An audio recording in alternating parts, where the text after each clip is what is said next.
But my favorite, I think, yeah, is a guy who's a little post 2D, but no, my favorite magician was a guy named Max Malini.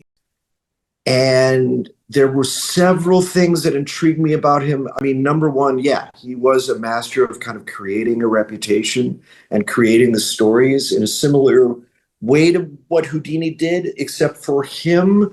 For Houdini, it was, he was the master of the publicity stunt. He basically created the modern publicity stunt.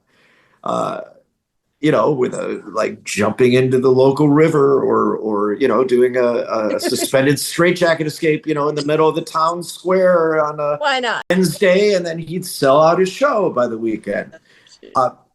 But Max Malini kind of built his reputation underground. He built it by stories. He kind of became a living legend, and a lot of the reason why. It's two things that I really do kind of try to live by. One is his magic fit into an easy to tell story. You could describe what happened in one sentence.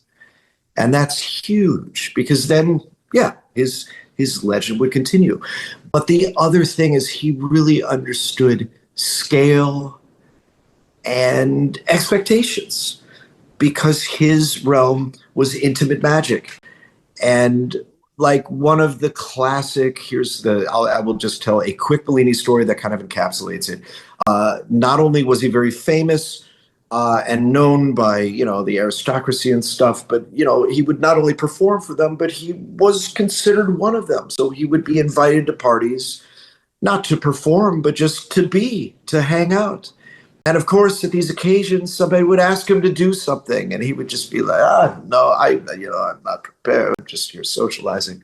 And they would ask, and eventually they'd cajole him into doing something, and he would like borrow a coin and would borrow a man's hat and would put the coin under the hat, and he would do the stuff, in the middle of the table where he's making, the coin would flip over and stuff like that. And eventually, as he's doing these things, he would have gentleman lift the hat in the middle, and under the hat was a block of ice.